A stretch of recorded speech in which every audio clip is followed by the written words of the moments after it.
Hello and welcome to the last part in my series of videos on a pre-Christian sacrificial site in Jämtland in northern Sweden. In this last part I want to just wrap things up and perhaps also try to paint some sort of scenario of what might have been going on around this tree 1,000 years ago. So throughout this series we've looked at this bone find from Frösön and tried to tie different aspects of this to a comparative perspective on Sami religion and Norse religion.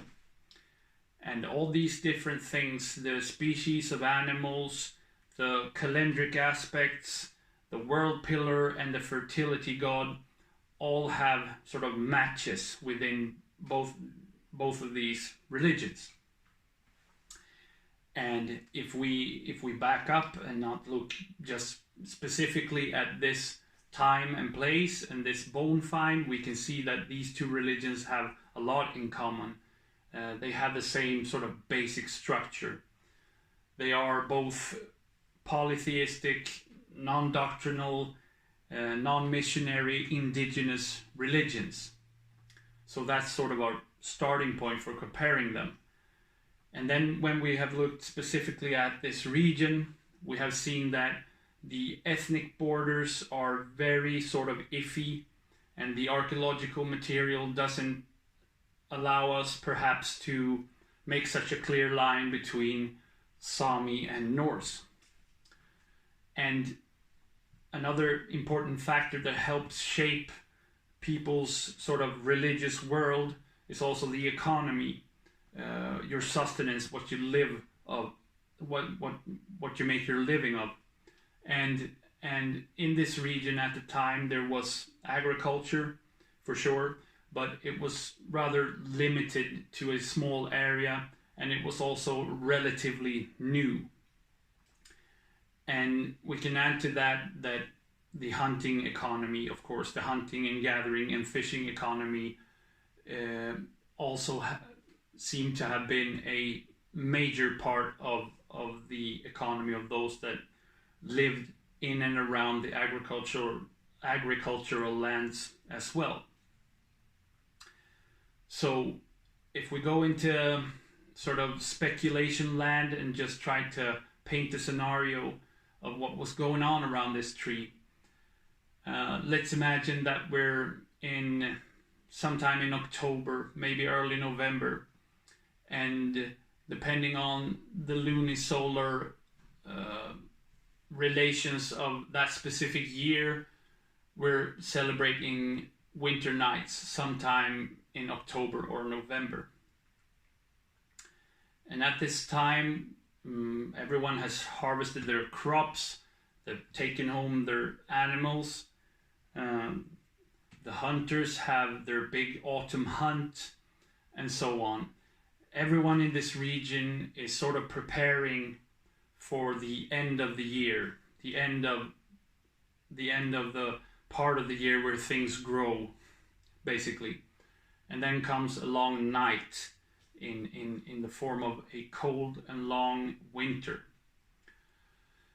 So, and perhaps some sort of chieftain or local lord or local aristocrat has invited a bunch of people to have this public sacrificial rite where animals are slaughtered and eaten together.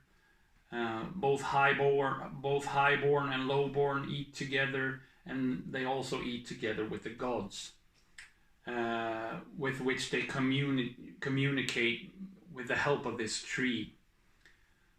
So, and we can imagine that pigs are being slaughtered, and apparently also bears are being slaughtered, or rather brought there. Bear carcasses are brought there. Perhaps the bear hide is an important part of this, as it's in this gifting culture where you tie alliances and so on between each other with valuable gifts. And this all might relate to the fertility god, because this winter night celebration was seen as the end of the year. So at this point, perhaps you wanted to give thanks to this fertility god and also make sure that the next year is equally bountiful. And we don't know what they call this god, but we're on the island of Freyr, so possibly it's Freyr that is the recipient of this sacrifice, and maybe other people that also participate in this feast know him as Verden Olmai, or have a different idea about a fertility god, but ideas where there's also a connection between the fertility god, the autumn, and the world tree or world pillar. So something like that probably happened here. This must have been a big event for the people living in the region. Rarely did people congregate like this and meet in this way, likely. So this would have been a big thing and a big party and a delightful thing for everyone involved, possibly. So something like that. And what's interesting also about the bear is that I found recently indications that the bear in later folklore was also tied to some sort of fertility cult or some like ideas about fertility. As you remember, in the Sami bear ceremonies, there is this tension between female and bear, and it has something to do with the conception of children. So there's a fertility aspect there as well. And this age-old idea, this age-old myth about human beings being actually blood relatives of the bear through a union between a human woman and a bear male. And in these stories that I've recently found, it would seem that the bear and the groom was one and the same in these sort of rich folklore rituals that they had preceding a wedding. So, for example, the groom would have been dressed up in animal skins, not necessarily bear skins, but in some sort of animal skin. So he would dress up as a bear, and then his mates basically would have a mock hunt of him. So they would try to hunt him and then catch him and then bring him to the woman. And then when they slaughtered him in this sort of theater version, this sort of game, this sort of ritual where they have a mock slaughter of the bear, they would drink his blood, but his blood was in the form of alcoholic beverages. And so this happened. I've seen pictures of this from the 1900s. So this is something that survived for a long time. And there are other stories from other places where there are similar stories, where the bear is an essential part of some sort of games or rituals or what you want to call it, preceding a wedding. So the bear is present in the union between man and woman, and this of course has a fertility aspect to it.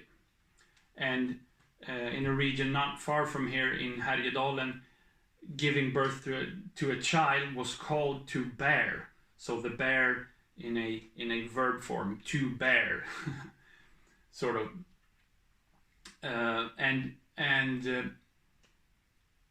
this doesn't mean that people 150 years ago or 100 years ago worshipped a fertility god when they did these things, but it just shows you that this motif with the bear being connected to a fertility aspect is present in Sami culture, and also what then at this later point can be called Swedish culture or something, that it has survived through the ages, and it's a conception that is likely very, very old. So, and my point is that perhaps, again speculation, there was a connection between the sacrifice of a bear on Frösön and religious conceptions about a fertility god. Now, there may also be connections to Thor, of course, because in these folklore stories there's also talk about when having hunted this bear, and you bring the bear, the groom that is, into the cabin where he's supposed to live then with his would-be wife. They try to imitate thunder, so people will climb up on the roof and hit the roof with sticks or something to make a big clatter to imitate thunder, and then they would pour down water through the roof tiles or whatever, so it would drip down into this little cabin as a symbolic recreation of rain, of course. So there may also be connections to Thor, but that doesn't really matter if we call him Thor, or if we call him Freyr, or if we call him Vel den Olmai. It's this idea about the bear and fertility, and this tension between females and bears, and its relation to the procreation of human beings. And another folklore tale is that women who are pregnant shouldn't be around bears. It is a bad omen that a woman comes in contact with a bear if she is pregnant.